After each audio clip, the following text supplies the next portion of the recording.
Hello, and welcome to Workers and Resources Soviet Republic, a city building industrial economic management game where you lead a small country from the 1960s navigating their balance between the Soviet Union and the West/NATO as suppliers and customers across a varying economic landscape over time. I'm playing on realistic mode, which means most things cannot be constructed without actually having a functioning and supplied construction workforce, and basically everything is on hard mode. This is very different from city skylines, where you draw a road and it just appears. Things will take time, resources and manpower to get done.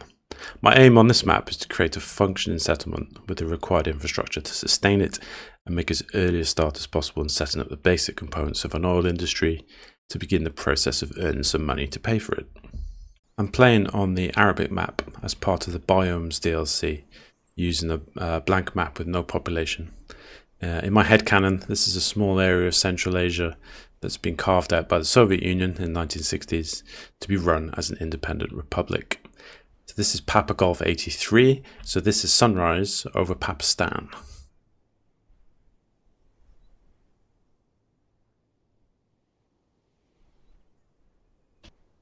Using our map tool in the bottom right, we're going to need to basically start constructing everything from a border. So as we go to the edges of the map, we will see that there are basically border checkpoints, border crossings that have rail connections, road connections, and power connections. And this particular border is with the Soviet Union as designated by the red star. But as you go around the map, you'll see that there are other border crossings, and some of them will be with NATO or the West as designated by the NATO symbol.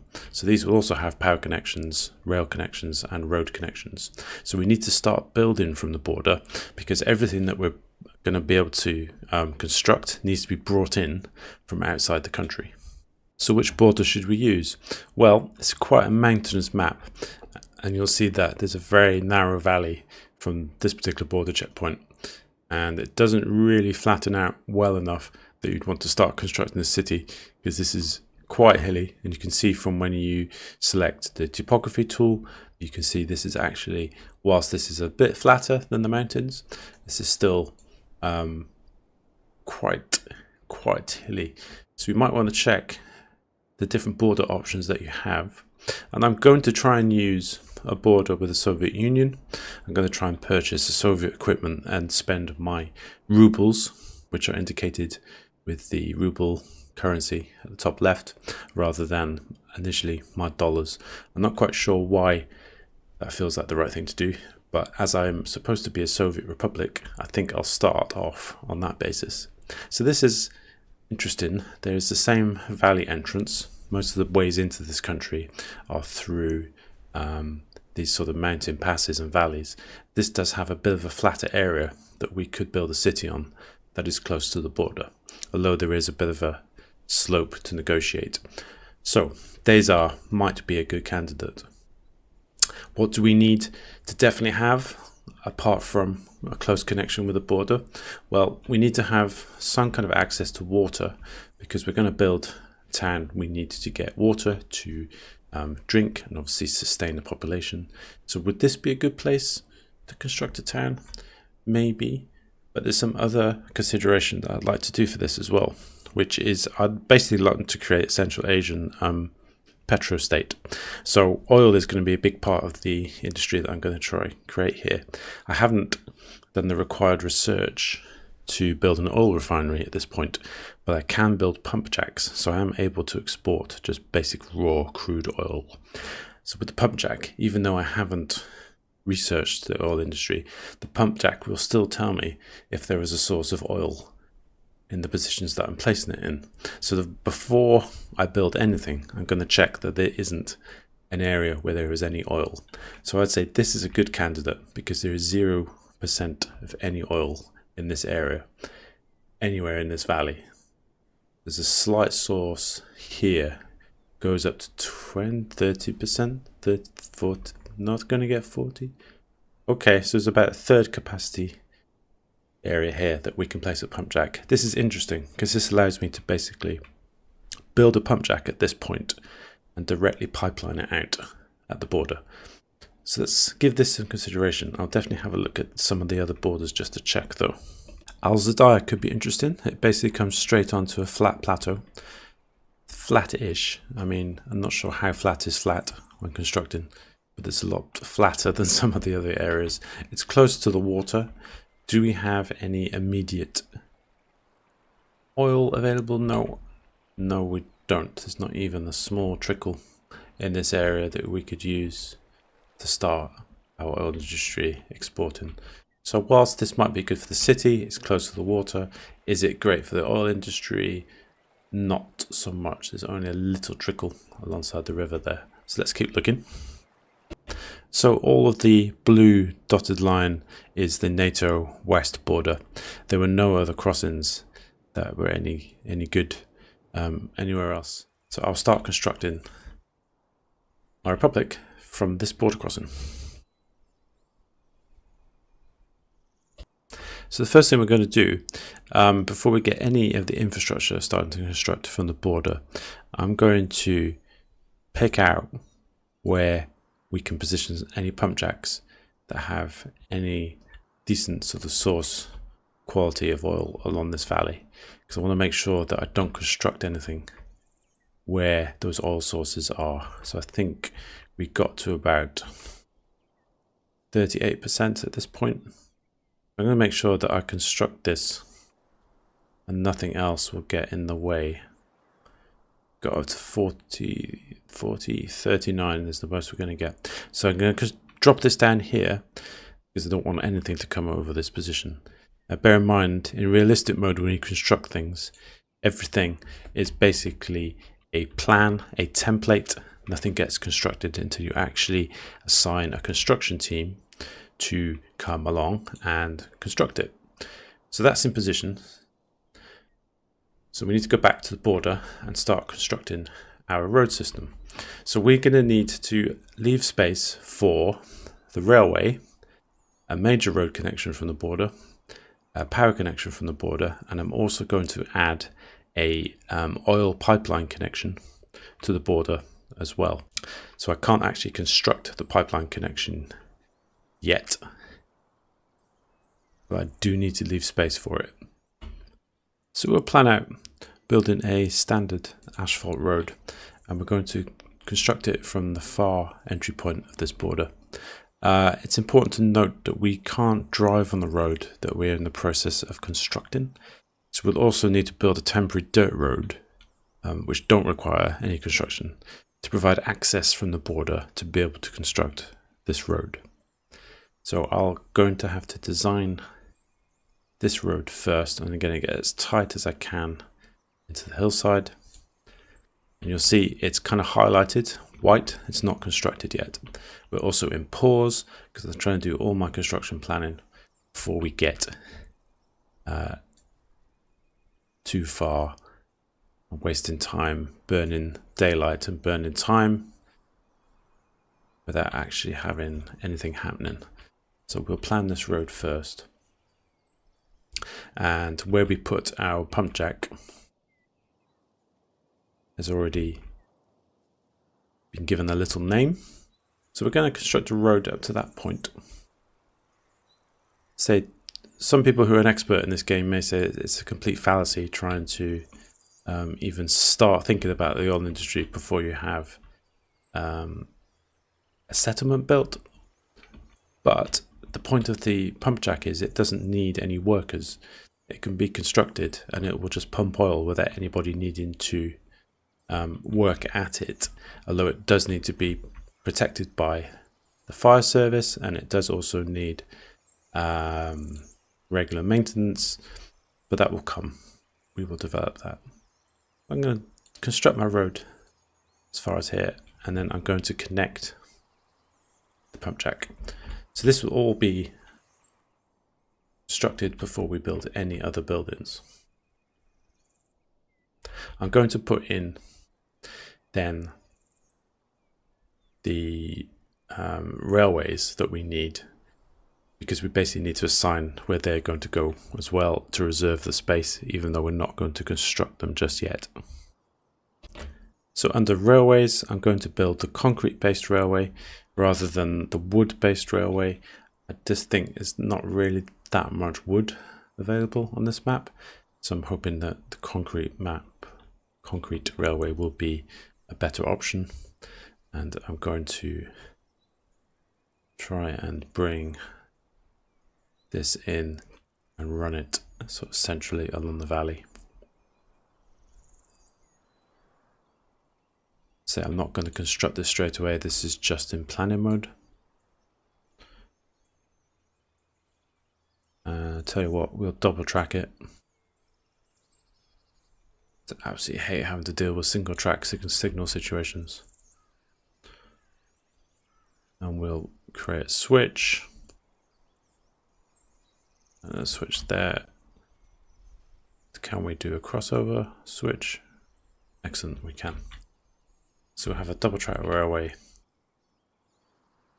reserved through this point. And I'm going to take this as far as the pump jack initially. Just so that we know that we can build past it.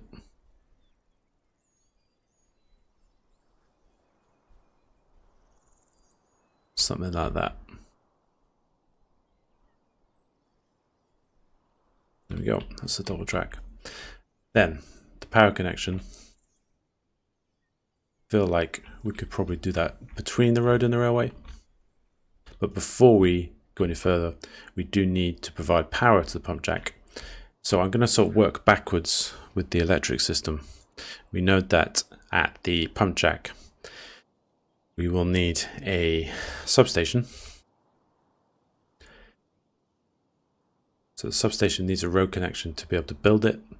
And you can see the line that's stretching out is how far the substation will actually stretch in terms of how much its power supply will work. So actually, it does go a lot further than you might think. We could build a substation all the way back here and it would still supply power to that pump jack. But we'll do something a little closer, just in case we want to build anything a little closer over here. So we need to build that off the road. Why does it need to be off the road? Because basically people need to be able to access it. We're going to position that there. So the substation needs a medium voltage power connection. What's coming off the border is a high voltage power connection. So we need to go from high power to medium power. And the way that we're going to do that is with a transformer. If I can remember where they are.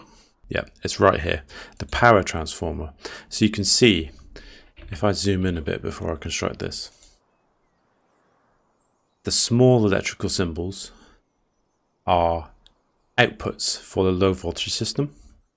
The large electrical symbol at the bottom left-hand side is the input for the high voltage. So I need to position this somewhere around here. And I would need to make a medium voltage connection. I need to pick which sort of wires system I'm going to use. And they all have different ratings. So I'll go with the larger one. I need to make a connection from the output of the transformer to the input of the substation. So I just need to pull those across. That's connected. The substation is connected to the pump jack automatically through sort of local cabling. Then I need to make a high voltage switch. This basically means that when the high voltage power cables come in, I don't want the power supply to end here. I want the high voltage power to split off. So I basically want to be able to branch off the high voltage to go to the transformer and then to actually be able to carry on elsewhere. So I just need to make this connection between the two. So we already have a substantial bit of electrical infrastructure to construct just to allow this pump jack to build. Then need to make the power connection with the high voltage wires. I've gone for 14 here. So let's stick with that. Others will tell me that this is a terrible idea. Actually, I'm going to take it to this point. Then I will go centrally. There's a reason for this, that I need this central space to be able to construct things before we go any further. So I'm reserving this space, taking the power lines all the way to the transformer. So you can see that they are laid out now, and we have that connection to the border.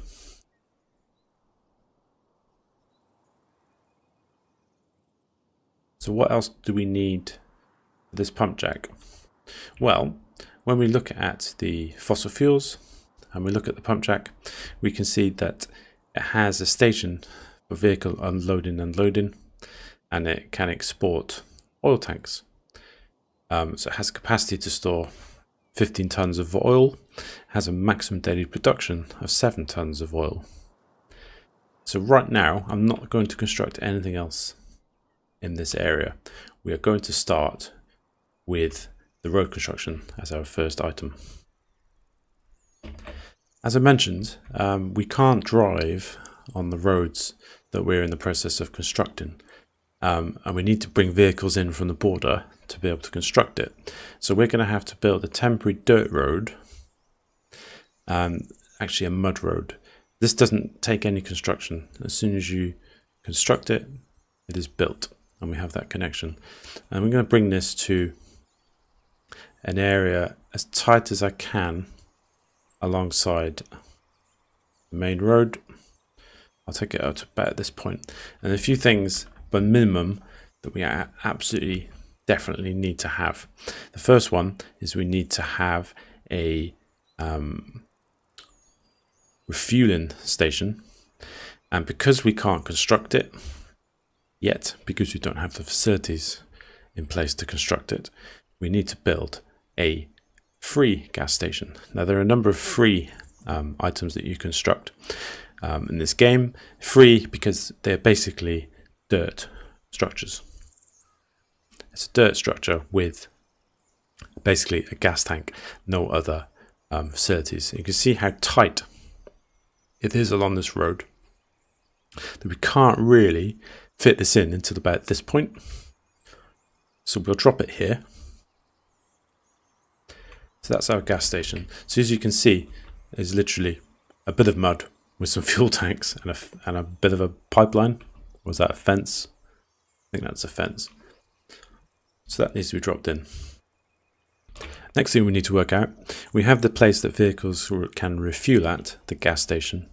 We're going to be getting the fuel from the border, but how do we do that? Well, we need a system where we get a vehicle to go and pick fuel up at the border and then deliver it to the gas station.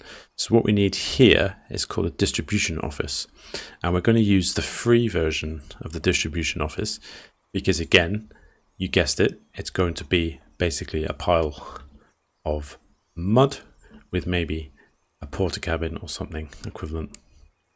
And again, it's quite tight to be able to position this, so we're going to drop this here.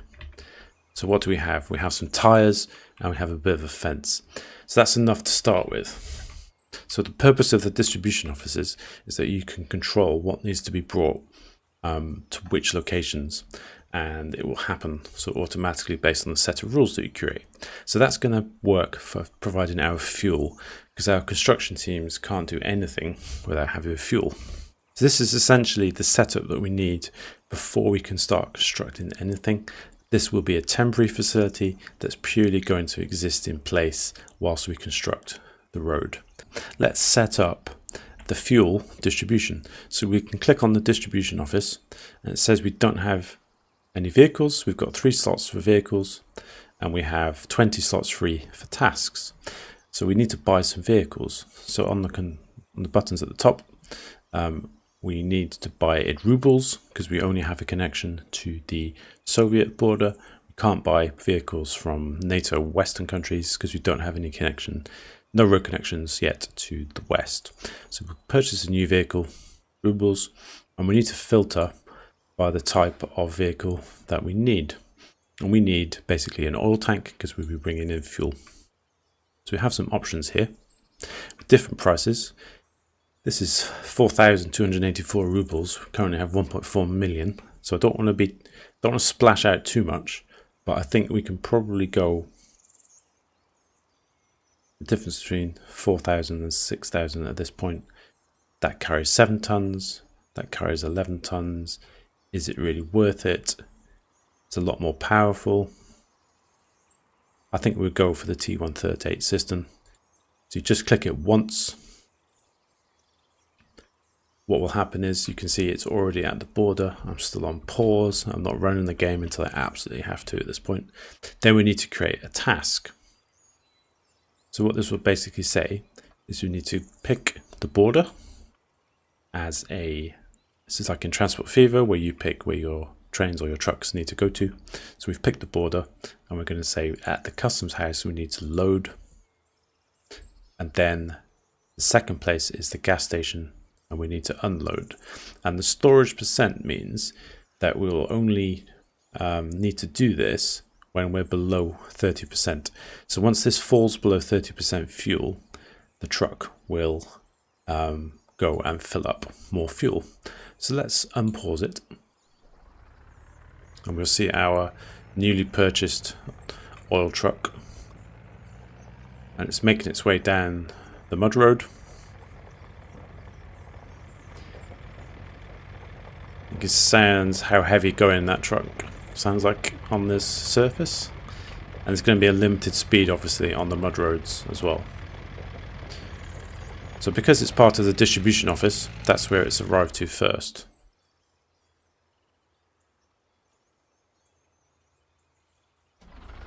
Now it's setting off because it's realized that this is below 30% fuel. So it's going to go to the border and it's going to go and purchase fuel.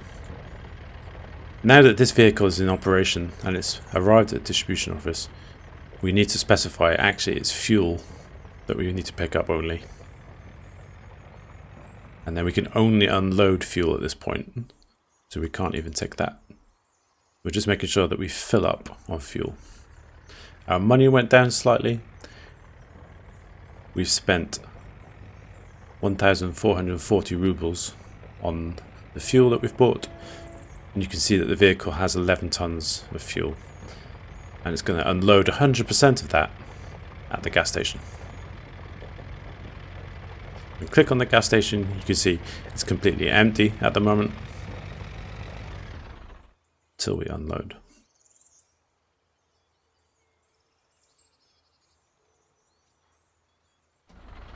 So because this is over 30% at this point, the fuel truck is going to return to the distribution office and it will wait there until there are any other tasks required. No, actually what it's going to go and do is going to go and fill itself up. So there you go. That's how it works. Vehicles will use this to make sure they have a full petrol tank and they don't break down halfway into the desert.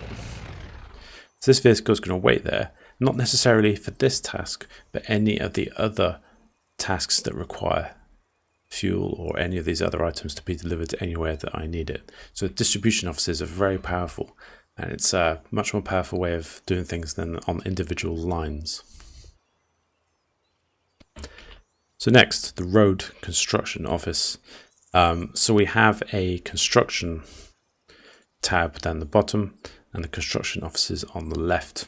So we again need to build a free construction office because we don't have the ability to construct anything yet. So this has to be a free one.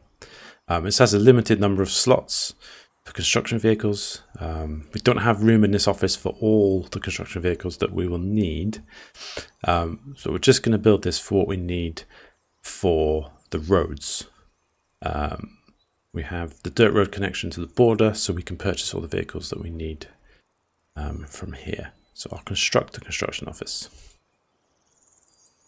Here we go again. So basically it's a dirt yard, some fences, some tires, everything you need. I'll just make sure I pause it again. So the vehicles that we need for the road construction. we need a bulldozer. Bulldozers are required for groundworks and road construction. So let's have a look at the difference. 47 kilowatts engine power, 58 kilowatts engine power, same speed. Let's go for the nicer one. So you'll see we've got slots for four vehicles. Next we need a dump truck. So dump trucks deliver asphalt and gravel. This one's 24 tons. This is faster, but only 6 tons. This is 5 tons, but quite fast. 8 tons and quite fast. I'm going to build the big one that goes sort of fairly slowly. There's no point going high speed because the roads that we're going to bring this in on are not high speed anyway. This is quite expensive, but you're probably getting your money's worth, I would say.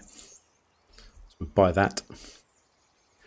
We also then need a paver to construct the roads. There's only one type of these available.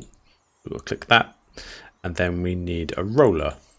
A roller is to basically roll out the asphalt to complete the road. Again, only one option at the moment, so we'll purchase that. So I'm going to make sure on the construction office that everything is turned off except for roads. So I will unpause it. Let's get our vehicles in place first, and then we'll have again another look at the menu. So here comes our bulldozer.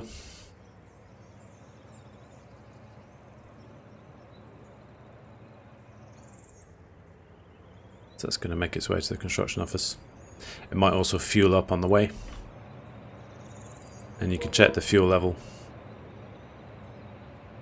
Basically, they're giving it just enough fuel to leave the border points. This probably wouldn't get too far into the map without fueling up first. And there's our roller.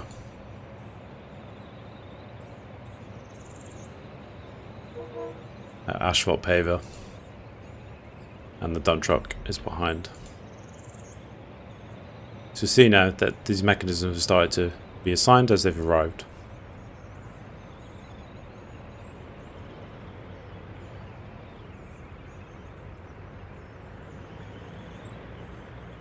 The first thing it's going to do after it's arrived is it's going to go and get some fuel.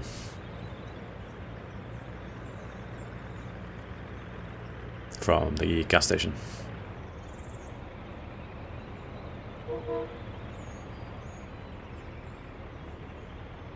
And it's filled up. So I'm not quite sure how long that will take to use that fuel, but the main thing is we've got as much as we can get in there.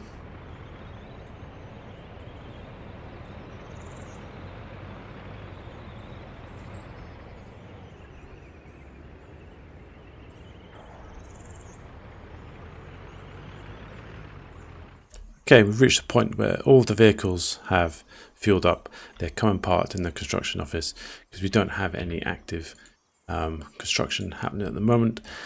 We're going to need to first assign where we get our materials from for our construction process. So workers, we're going to get from the border. Gravel, we're going to get from the border. Asphalt, we're going to get from the border. You see how this is going to work. We don't have any other way of constructing or getting any of these items at this point. Some of these we don't need yet. I'm just going to assign them all anyway, just so it's absolutely clear that this is where everything has to come from at this point. So now we can see that the assigned construction elements to the construction office are the unfinished roads, and the vehicles have started making their way out to begin this construction process.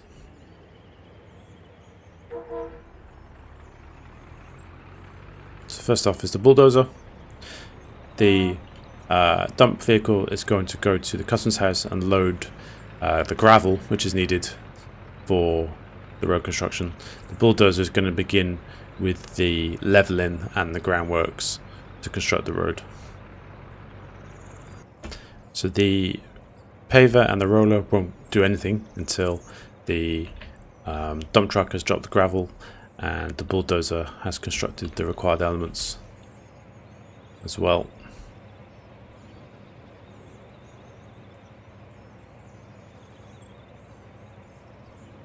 Seem to have missed a point there.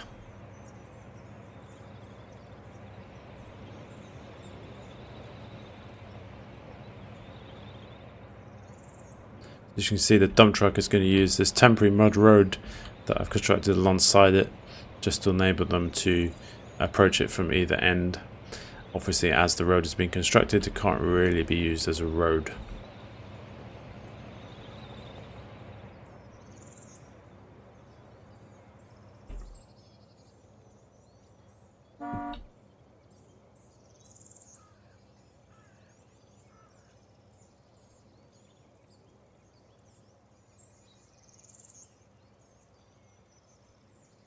So you can see we take a little while to load up 25 tons of gravel that we need. And the dump truck will be on its way now.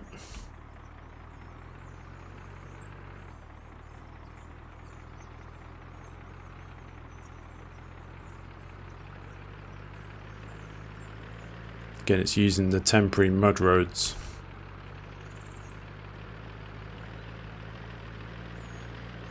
Because these are still under construction.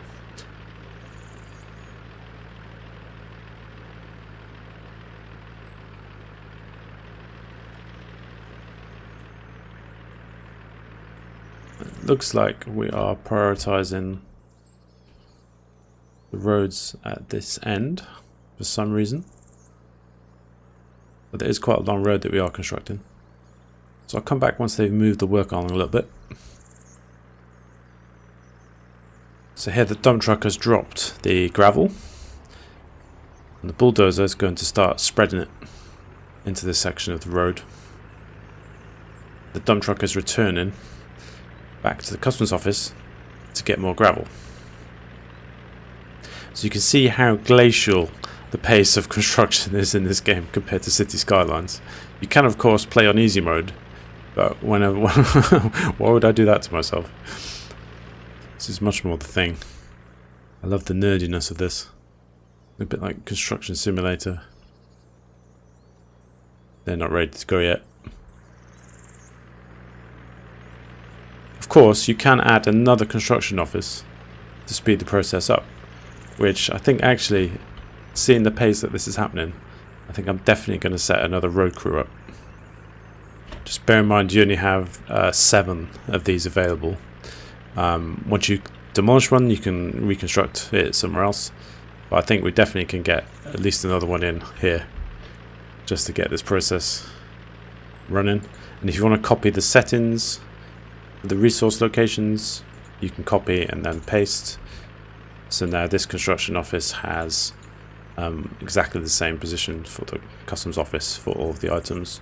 So we just then need to build the purchase rather the items that we need.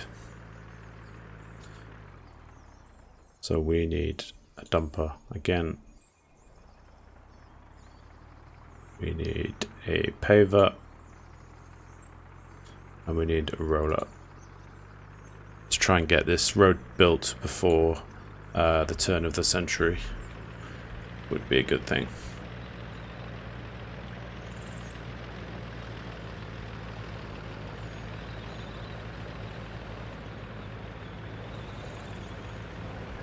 Quite sure if I clicked on the bulldozer or not. We'll soon find out when it comes in. So they're going to go through the process of refueling, because again they've been delivered to me with an empty fuel tank. Thank you, Mother Russia. This was very helpful.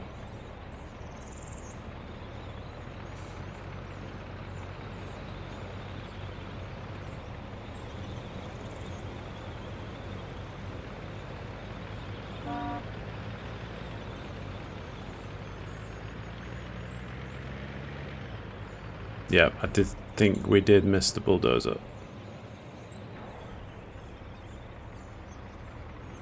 It's a little bit unclear. There you go. You get the little symbol that comes up whether you bought it or not. So they will help out with the construction process of my roads. Let's see how it's going on down here. Great, the bulldozer has spread some gravel out. He's waiting idly, or she, for more gravel to be delivered. So you can kind of see how long things take here. So I'm going to start working out at this point where I'd like my settlement to be. And yeah, I'm looking for some flat space that's sort of fairly convenient for some water, which is nowhere near where this border post is, unfortunately. This isn't really big enough near the water, but we have flat space available on top of the summit here. So I think the next thing I'm going to do is start planning the road to my first settlement, which is going to be on top of this hill area, which I'd say is fairly flat. It looks fairly flat, so I think we can probably manage that. The challenge will be getting a road up there. And there's some obvious places where it might be easier to do some switchbacks to get the road up. But we might want to start planning that now, by the time this road gets constructed. I might even add a third construction office, to be honest. Time is money.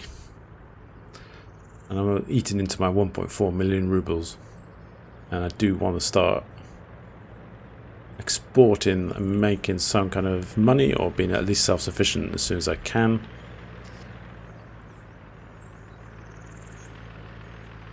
Literally, this road is going to take years.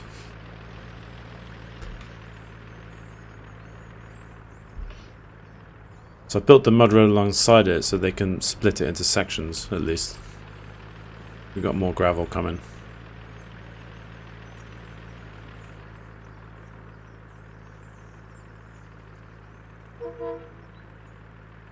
So he's waiting for some as well.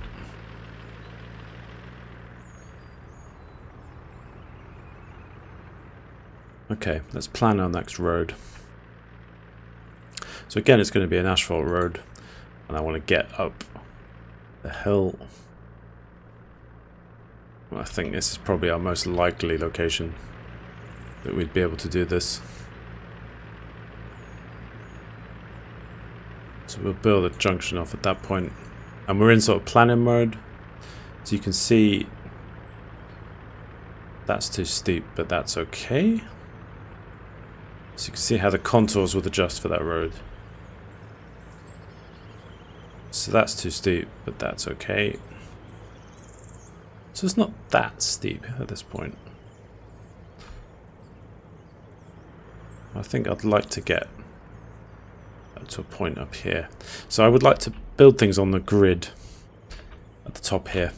So press F1, you display the grid, press F1 again, and you snap to it. And it's basically with these tools here. So you see the magnet when you're snapped. Because planning things with the grid is going to be an awful lot easier. So I'm going to basically build a main road along this point.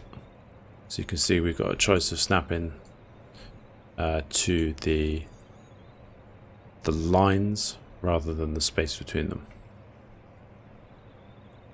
So that's fine. So I'm going to use this line as my snapping point. No. I'll use this line as my snapping point. That way I can bring this back into where I've got my road. So this will be our grid system along here. And let's just add a little bit more road there. So let's then press the start construction button as soon as we've got a road constructed.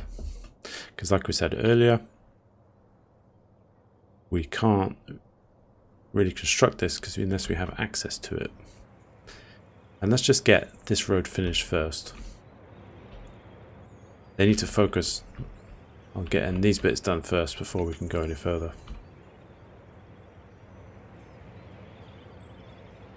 And it's getting there. So I'm going to come back once roads are in, and then we'll start looking at our little mini oil industry, our power, and quite a big task, which is designing our first settlement at the top of the hill. So I hope you can join me next time for that.